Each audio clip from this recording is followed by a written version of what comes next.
넬슨 만델라 자유와 화합의 상징이자 인류의 위대한 표상. 넬슨 만델라는 남아프리카 공화국의 역사에서 가장 중요한 인물 중 한 명으로 기록됩니다. 그는 단순한 바나파르트헤이트 혁명가를 넘어 정치인이자 인류 평화를 위한 진정한 투사였습니다. 그의 삶은 인류 역사상 가장 존경받는 인물 중 한 명으로서 불굴의 정신, 비할 데 없는 용기, 그리고 용서의 위대한 모범을 보여줍니다. 만델라는 남아공을 옥죄던 인종차별 정책인 아파르트헤이트에 맞서 싸우며 자신뿐만 아니라 모든 이들의 자유와 존엄을 위해 헌신했습니다. 그의 끈질긴 투쟁은 결국 남아공의 민주화와 인종평등이라는 거대한 변화를 이끌어냈습니다. 그는 남아공을 넘어 전 세계인에게 깊은 영감과 감동을 선사했습니다. 그의 이름은 오늘날에도 정의, 평등, 그리고 인류애의 상징으로 기억되고 있습니다. 만델라의 초기 생애는 그가 태어난 남아공 사회의 냉혹한 현실을 여실히 반영하고 있습니다. 그는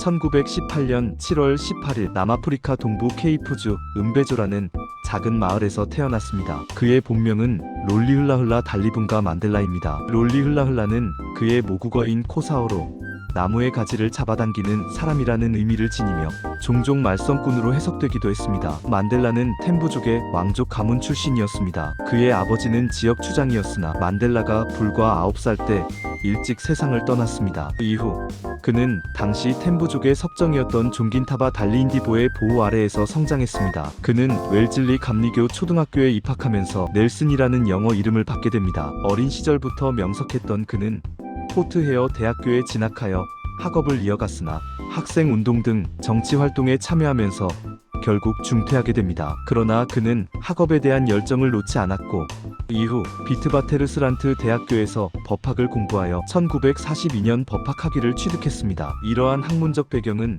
훗날 그가 인권 변호사로서 활동하는데 중요한 밑거름이 되었습니다. 만델라는 젊은 시절부터 남아공 사회의 뿌리 깊은 인종차별 문제에 깊은 관심을 가졌습니다. 그는 흑인들이 교육, 의료, 주거, 경제, 활동 등 삶의 모든 영역에서 제도적으로 심각한 차별을 겪는 현실을 직접 목격했습니다. 이러한 불의는 만델라의 의식을 깊이 일깨웠고 그는 사회 변화를 위한 행동에 나설 것을 결심했습니다. 1944년 그는 당시 남아공 흑인의 권리를 옹호하고 인종차별에 맞서 싸우던 주요 정치단체인 아프리카 민족회의 ANC에 가입했습니다. ANC 내에서 만델라는 올리버 탐보, 월터 시술루 등과 함께 청년연맹을 창설하여 젊은 세대의 적극적인 참여를 독려했습니다. 그는 초기에는 간디의 비폭력 저항 운동을 지지하며 평화적인 방법으로 변화를 추구했습니다. 그러나 1948년 남아공 정부가 아파르트헤이트를 공식적인 인종차별 정책으로 채택하면서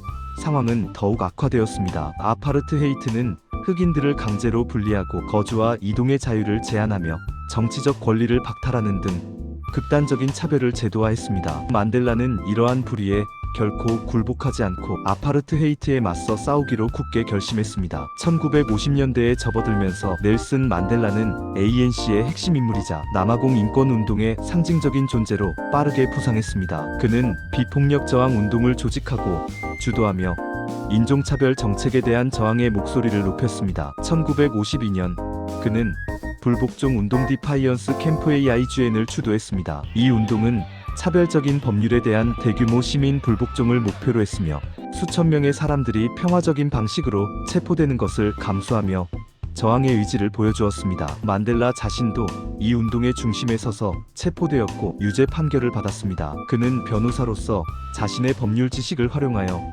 인권 변호에 적극적으로 나섰습니다. 그는 차별받는 흑인들을 위해 무료 법률 서비스를 제공하며 그들의 권리를 옹호했습니다. 그의 이러한 활동은 남아공 정부에게는 큰 위협이자 눈의 가시였습니다. 정부는 그를 여러 차례 체포하고 여행 제한 및 강제 노동형을 선고하는 등 끊임없이 탄압했습니다. 1956년에는 그를 포함한 156명의 바나파르트헤이트 활동가들이 국가 전복을 꾀했다는 명목으로 악명 높은 대역죄 재판에 기소되었습니다. 만델라는 5년간 이어진 길고 지루한 재판 끝에 마침내 무죄를 선고받았습니다. 그러나 이러한 과정들은 그에게 남아공 사법 시스템의 부당성을 더욱 절감하게 했습니다. 1960년 남아공 역사의 비극적인 사건인 샤프빌 학살이 발생했습니다. 평화적인 시위를 벌이던 흑인 시위대에 남아공 경찰이 발포하여 69명의 무고한 흑인 시민이 사망하는 참극이 벌어졌습니다. 이 사건은 만델라의 신념에 큰 변화를 가져왔습니다. 그는 더 이상 비폭력 저항만으로는 아파르트헤이트 체제를 무너뜨릴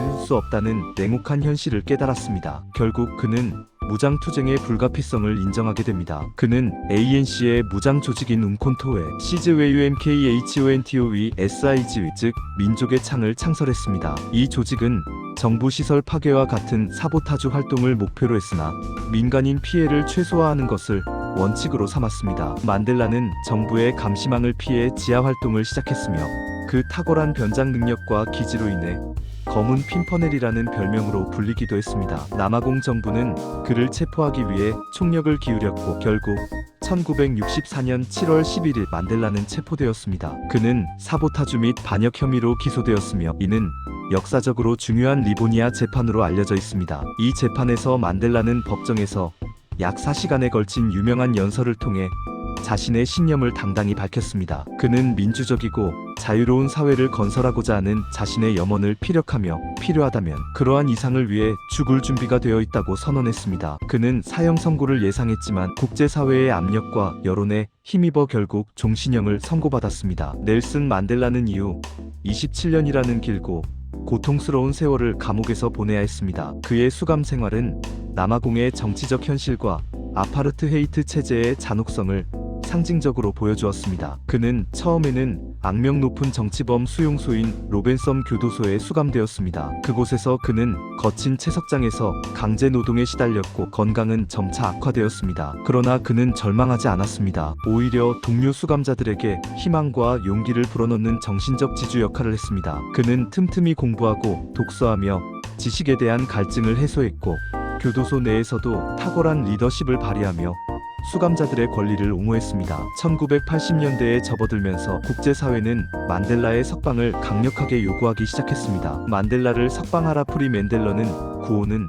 전 세계로 퍼져나갔고 남아공 정부에 대한 국제적인 압력은 점점 더 거세졌습니다. 1982년 만델라는 로벤섬에서 폴스무어 교도소로 이감되었고 이후 1988년에는 빅터 페스터 교도소로 옮겨지며 수감 생활이 완화되는 조짐을 보였습니다. 그는 감옥 안에서도 아파르트헤이트 종식을 위한 비밀 협상을 꾸준히 진행하며 자유와 평화를 향한 노력을 멈추지 않았습니다. 그의 석방은 이제 시간 문제였습니다. 마침내 1990년 2월 11일 넬슨 만델라는 27년간의 긴 수감 생활을 마치고 석방되었습니다. 전 세계는 그의 석방에 열광적으로 환호했으며 수많은 사람들이 그의 자유를 축하했습니다. 그는 휠체어에 의지하는 대신 당당하고 위험 있는 모습으로 감옥 문을 걸어 나왔습니다. 그는 케이프타운 시청 발코니에서 수많은 군중 앞에서 감동적인 연설을 했습니다. 그는 과거의 고통에 얽매이지 않고 자유와 평등을 향한 투쟁을 계속할 것을 약속하며 남아공의 미래에 대한 희망의 메시지를 전달했습니다. 그의 석방은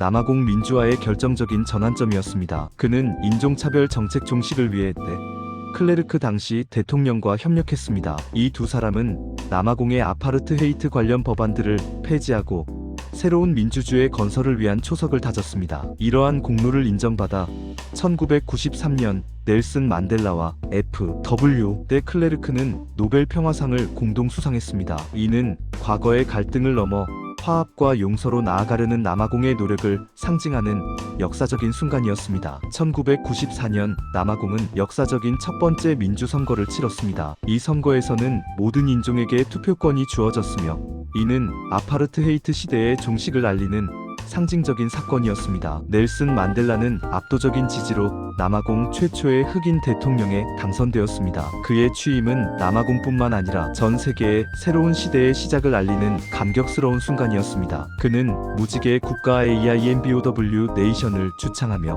모든 인종과 문화가 조화롭게 공존하는 사회를 건설하겠다는 비전을 제시했습니다. 그의 통치 기간 동안 남아공은 과거의 상처를 치유하고 미래를 향해 나아가기 위한 많은 변화를 겪었습니다. 그는 특히 진실과 화해 위원회 트루스 언드 레컨실리에이션 커미션을 설립했습니다. 이 위원회는 과거 인종차별 시대에 자행되었던 만행들을 밝히고 피해자들의 고통을 치유하며 가해자들의 용서를 구하는 과정을 통해 국가적 화합을 도모하는 것을 목적으로 했습니다. 또한 그는 교육, 주택, 의료 등 사회복지 개선에 적극적으로 힘썼으며 경제적 불평등을 해소하기 위한 정책들을 추진했습니다. 그의 뛰어난 리더십은 남아공의 정치적 안정과 사회 경제적 발전에 지대한 기여를 했습니다. 넬슨 만델라는 1999년 한 차례의 임기를 성공적으로 마친 후 대통령직에서 스스로 물러났습니다. 그는 후임자에게 평화적으로 정권을 이양하는 모습을 보여주었는데, 이는 당시 아프리카 대륙의 정치 상황에서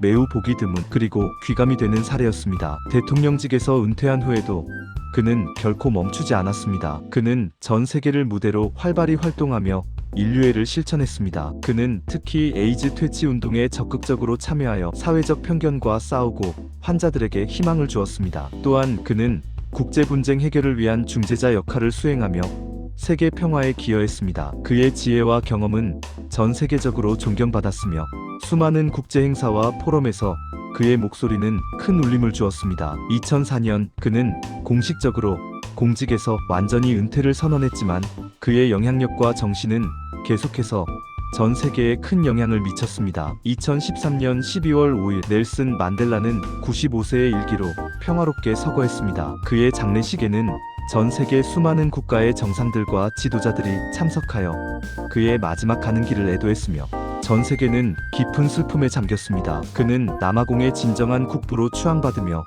영원히 기억될 것입니다. 넬슨 만델라의 위대한 유산은 오늘날 인류에게 끊임없이 깊은 영감을 주고 있습니다. 그의 삶은 불의와 압제에 맞서는 용기가 얼마나 중요한지를 역설합니다. 그는 개인적인 고통과 복수를 넘어 용서와 화합의 중요성을 온몸으로 보여주었습니다. 그는 증오와 분열이 아닌 사랑과 이해를 통해 더 나은 세상을 만들 수 있다는 강력한 메시지를 전달했습니다. 그의 정신은 오늘날에도 전 세계 수많은 사람들에게 큰 영향을 미치고 있으며 사회 정의와 인권 신장을 위한 노력의 원동력이 되고 있습니다. 그의 이름은 자유, 평등, 그리고 정의의 영원한 상징으로 기억될 것입니다. 남아공의 역사는 넬슨 만델라의 끈질긴 투쟁과 숭고한 헌신 없이는 결코 설명될 수 없습니다. 그는 진정한 의미의 영웅이며 그의 위대한 정신은 시대를 초월하여 영원히 빛날 것입니다. 그의 이야기는 모든 이들에게 희망과 용기를 주는 불멸의 서사로 남아 있습니다. 우리는 그의 가르침을 통해